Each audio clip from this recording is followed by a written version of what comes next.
नाटक हा मराठी माणसाचा जिव्हाळ्याचा विषय. म्हणूनच एखाद्या थिएटरमध्ये नाटक लागलं की संपूर्ण कुटुंबच त्या प्रयोगाला हजेरी लावतं. अशा वेळेस संपूर्ण कुटुंबाचं मनोरंजन करत विचारांना प्रवृत्त करणारी नाटकच रसिक प्रेक्षकांना विशेष आवडतात.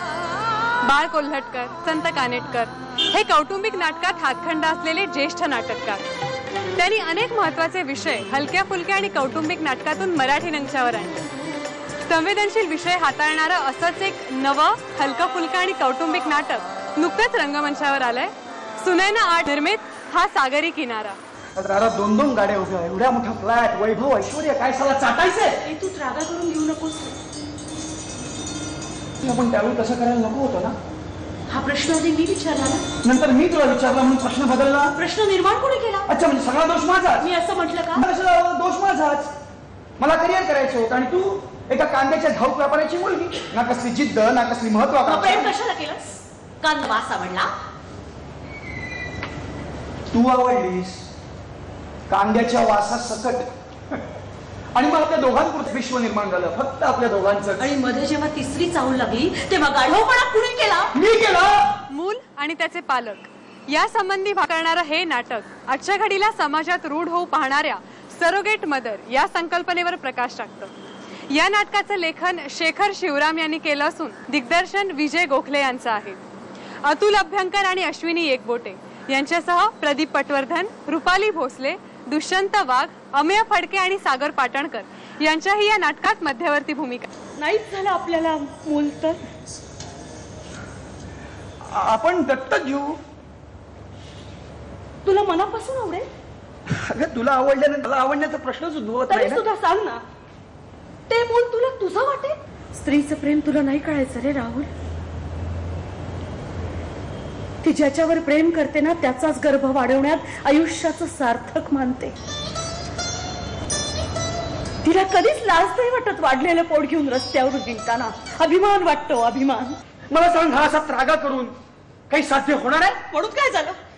गर्भपिशवी भाड्यानं घ्यायची आणि रेडीमेड पोरग खेळवत बसायचं. मला नाही जमणार. मग काल रात्री डॉक्टर भास्करांना फोन करून का सांगितलंस मी तयार आहे म्हणून? मध्यरात्री पुन्हा फोन केला मी आणि सांगितलं मला मूल नकोच. पहाटे पुन्हा फोन करून सांगितलंस मला मूल हवं म्हणून? सांगितलं म्हणून. एक काम कर, एकीच्या गर्भात असताना दुसरीच्या किंवा कोणाच्या बिहेवियरचे वागण्याचे परिणाम हे गर्भावरती होतात की नाहीत हा कॉन्क्रीट मुद्दा बेसिकली याच्यामध्ये मांडला गेलाय. नुसतं सरोगेट मदर, तिला एक्सप्लॉइट केलं का, तिने पैशासाठी केलं का, असले मुद्दे याच्यामध्ये नसून गर्भसंस्कार हा एक महत्वाचा विषय याच्यामध्ये मांडला. तिला माझं तिच्या उदरात वाढवायचंय. माझं आईच्या पवित्र भावनेनं ती त्याला वाढवेल. भावना आणि व्यवहार यात तुम्ही गल्लत करतात. ती तुमची ठेव सांभाळणारी ट्रस्टी असेल. पण अशी मुलगी आहे.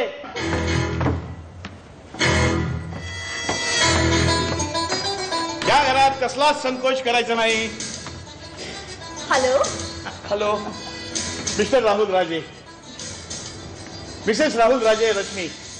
नमस्कार, मी सोनल जोशी. जे 2 जोडप्यांवर रश्मी आणि राहुल यांची जी गोष्ट आहे, यांच्या आयुष्यात ज्या काही घटना घडतात या नाटकामध्ये, त्यातलं रश्मीची भूमिका मी करते. एक कलाकार म्हणून 35 वर्ष आणि मग 55 वर्षाची एक एजेड बाई आणि एक 35 वर्षाची मध्यमवयीन स्त्री साकारताना मला एक चॅलेंज वाटलं. आणि महत्त्वाची गोष्ट म्हणजे यामधला विषय खूप वेगळा आहे, वेगळ्या पद्धतीने मांडला गेलेला आहे. तुझं लग्न झालं नाही? मग लग्न झाल्यानंतर तुझ्या नवऱ्याला हे कळलं तर काय होईल? तेच विचारतीये मी. तर काय होईल? त्याला हे सगळं आवडेल का? मी फक्त माझ्या आवडी जोपासते. म्हणजे पाश मला आवडत नाही. लग्नाचं पवित्र वैवाहिक बंध पाश असतं. यातलं वैवाहिक मायनस केलं तर काय होतं? खूप छान नाटक आहे, प्रेक्षकांना आवडतंय. आजचा 3रा प्रयोग आहे, पण पहिल्या प्रयोगापासून आतापर्यंत जी दाद आम्हाला प्रेक्षकांकडून मिळालेली आहे आणि ज्या पद्धतीने प्रेक्षकांनी कन्सेप्ट आणि विषय रिसीव्ह केलाय त्याबद्दल खरंच खूप बरं वाटतंय. आणि आम्ही जे काही काम करतोय, जे आम्ही पोहोचवण्याचा प्रयत्न करतोय प्रेक्षकांपर्यंत, ते त्यांच्यापर्यंत व्यवस्थित पोहोचतोय ह्याचा खरंच खूप बरं वाटतंय ह्या गोष्टीचं आणि कौतुक वाटतं. तुझ्या दृष्टीने स्त्रीचं नेमकं स्थान काय? द्रौपदीच्या निरांना कौरवाने जेव्हा हात घातला तेव्हा उद्वेगानं तिनं नेमकं हेच विचारलं, स्त्रीचं नेमकं स्थान काय? तुला नेमकं काय माहिती? व्यापार माझा धर्म, दुकान व मंदिर आणि ग्राहक माझी देवता. सोनल, डॉक्टर, मी माझ्या गर्भाशयाचं भाडं 5 लाख घेईन. ह्या नाटकाचा विषय जरी सुरक्षित किंवा असला तरी जास्तीत जास्त संस्थांनी हे नाटक त्यांच्या सभासदांना दाखवावं.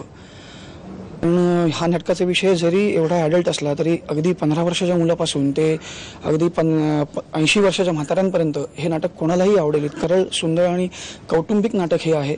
आताशी कुठे 2-2.5 महिने झाले, पुढे कसं होणार? पुढे बहुधा विमान फिरणार पोटात. सिग्नल मिळेपर्यंत बसा. आणि पटकन नाही मिळाला सिग्नल तर थोर काय भुषाची गोळ आहे की भरलेली गच्च? बोलते रे घाणेरडी मुलगी. आताच्या या सगळ्या नाटकामध्ये हे एक वेगळं नाटक आहे. तर मी प्रेक्षकांना खरंच आवाहन करतो की हे नाटक पाहावं आणि पाहिल्यानंतर सगळ्यांना सांगावं की हे नाटक कसं किती सुंदर आहे आणि सांगू. ते सांगशील का माझे बाई? हर्षवायू, हर्षवायू. अभिनंदन राहुल, अभिनंदन. अभिनंदन. Yes! अरे तू बाप होणार आहेस. Yes! Will you sign me for you?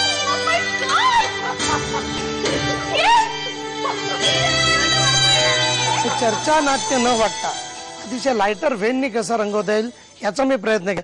त्यामुळे हे नाटक लोकांना हसवत म्हणजे खादा हसवत नव्हे, परंतु एक खेळकर वातावरण, खेळतं वातावरण ठेवून हे नाटक मांडलेलं आहे.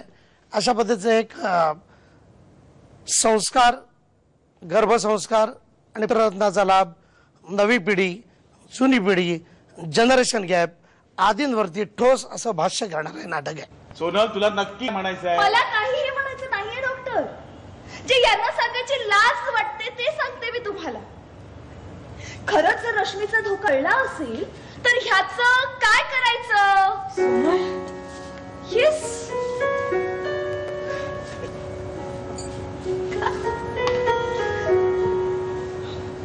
याचं काय करायचं हा निर्णय इतक्या तडकाफडकी घेता येईल?